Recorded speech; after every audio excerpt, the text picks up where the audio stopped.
खबर मैं नागपुर से आपको बता रहा हूं। नागपुर में दो गुटों में संघर्ष की खबर सामने आई है।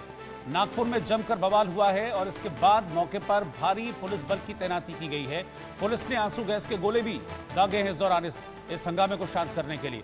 दो गुटों के बीच जमकर पत्थरबाजी हुई और उसके बाद हिंसा भड़क गई है। तो नागपुर में खूनी संघर्ष हुआ है, जमकर बवाल हुआ है, काफी हंगामा नागपुर में हुआ है। इस हंगामे के बीच पुलिस की टीम मौके पर पहुंची है और हंगामा शांत कराने की कोशिश की गई है, लेकिन जब बवाल बढ़ा तो पुलिस को आंसू गैस के गोले दागने पड़े। आप सोचिए कि किस स्तर पर यहां बवाल हुआ है। दो गुटों के बीच संघर्ष हुआ और फिर ये देखिए आगजनी की तस्वीरें भी सामने आ रही हैं। इस दौरान बवाल हंगामा हुआ, आगजनी हुई और सड़क पे जो वाहन खड़े हुए थे वो वाहन आग के हवाले कर दिए गए। फिलहाल पुलिस टीम इस वक्त मौके पर है और पूरी तरीके से व्यवस्था को बनाने में लगी हुई है। जानकारी ये मिल रही है कि इस हंगामे के दौरान पब्लिक प्रॉपर्टी को काफी नुकसान पहुंचाया गया है। ये तस्वीरें आप देख रहे हैं। पत्थरबाजी की खबर भी है। दोनों गुटों के बीच पत्थरबाजी हुई है, फिर पुलिस पहुंची और आंसू गैस के गोले दागकर जो भीड़ हंगामा कर रही थी उसको तितर बितर किया गया है। नागपुर में ये तस्वीर आप देखिए, बवाल हुआ है। बवाल के बाद इस समय हर तरफ आपको पुलिस ही पुलिस नजर आएगी।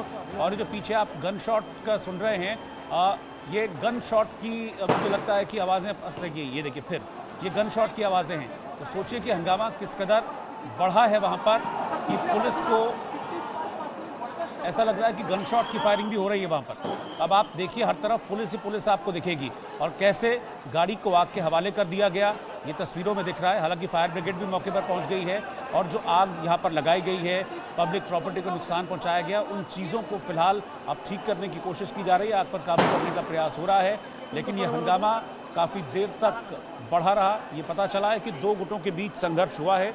किस बात आदित्य हैं और डिटेल के साथ इस खबर पर। आदित्य, क्या जानकारी है इसके बारे में?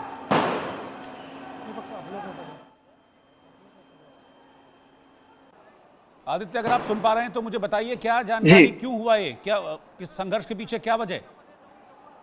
जी रोहित सर, मैं आपको बताऊं कि ये शाम 7 साढ़े 7 बजे की घटना है, जिस वक्त ये जो क्लैश है दो गुटों के बीच में शुरू हुआ। बताया ये जा रहा है कि दिन के समय में विश्व हिंदू परिषद की तरफ से एक कार्यक्रम का आयोजन किया गया था। विश्व हिंदू परिषद के जो लोग थे उन्होंने एक गैदरिंग की थी, उसके खिलाफ में जो कार्यक्रम खत्म हुआ उसके बाद में एक ग्रुप जो है नागपुर के इलाके में, जो ये जो पूरा इलाका है जहाँ पे घटना हुई है, वहां पर आकर के नारेबाजी करने लगे थे। कुछ देर तक वो नारेबाजी करते रहे, कुछ देर तक उनकी जो है वो बहसबाजी भी हुई। फिर उसके बाद दूसरा गुट जो है वो खड़ा हो गया, जो शिवाजी चौक जिधर एरिया जो पड़ता है वहां पर ये पूरा का पूरा मामला जो है वो शुरू हुआ है। ये पूरा मामला विश्व हिंदू परिषद के कार्यक्रम को लेकर के एक गुट जो था परेशान था, एक गुट जो है वो दुखी था, जिसके परिणाम में ये इस तरह के स्लोगन की नारेबाजी किए गए। उसके बाद दूसरा गुट जो है वो खड़ा हो गया। बताइए भी जा रहा है कि कई ऐसे वाहन हैं जिसपे आगजनी भी की गई है, यहां तक कि पुलिस पर भी जो पत्थरबाजी है वो की गई। उसके बाद लगातार वहां पर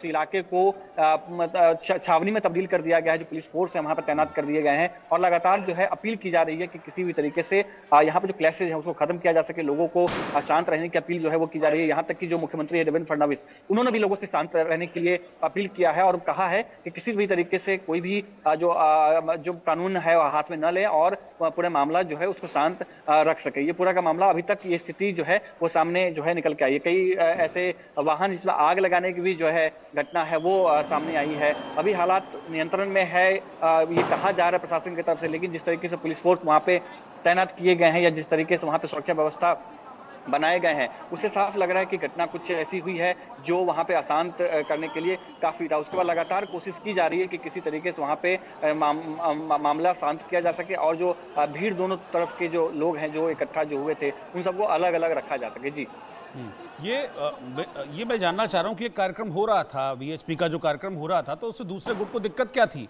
जो इतना बात यहाँ तक पहुँच गई कि ये तो जलने की तस्वीरें आ रही है, तो बिल्कुल जलाने की फिराक में थे सब कुछ यहाँ पर?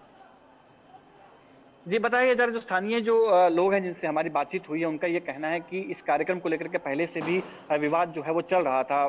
जो दूसरे लोग पक्ष के लोग हैं उनको इससे आपत्ति थी, जिसके बाद से जो है लगातार इस बात की आशंका जताई जा रही थी। इसी हिसाब से पुलिस व्यवस्था भी वहां पर सख्त थी। आपने देखा होगा जैसे ही मामला गर्म हुआ और जिस तरीके से क्लैश शुरू हुए, तुरंत पुलिस मौके पर पहुंच चुकी थी। यानी कि पहले से भी इस बात की आशंका जताई जा रही थी कि इस तरह के क्लैशेज हो सकते हैं। उसके बाद से जो स्थिति वहां पे नियंत्रित होने की बात जो है वो सामने आई थी। इसके बाद ये एक सवाल उठता है कि किस तरीके से मोबिलाइज होकर के पूरी भीड़ एक इकट्ठा होकर के आप किसी क्षेत्र में जा रहे हैं और वहां पर इस तरह की आलोचना आलोचना एक अलग दृष्टि कौन होती है, लेकिन आप इस तरीके से जो क्लैशेज है वो कर रहे हैं, एक जो है दंगे का माहौल भड़का रहे हैं। ये बड़ा सवाल उठता है कि इस तरीके से कैसे लोग कर सकते हैं, या इस तरह के नियम को ताक पे कैसे रखते हुए आगे की तरफ जा सकते हैं। अगर इस तरह की कुछ भी विवाद था या किसी तरीके से उस पूरे कार्यक्रम को लेकर के कोई इशू रहा होगा, क्योंकि कोई भी कार्यक्रम होता है तो एक पूरी प्रक्रिया होती है। आप लोकल थाने में सूचना देते हैं, लोकल थाने से जो एसपी या डीएसपी या डीसीपी के लेवल के जो लोग होते हैं वहां तक इन्वॉल्वमेंट होता है, पूरी ट्रैफिक व्यवस्था इन्वॉल्व होती है। यानी कि जो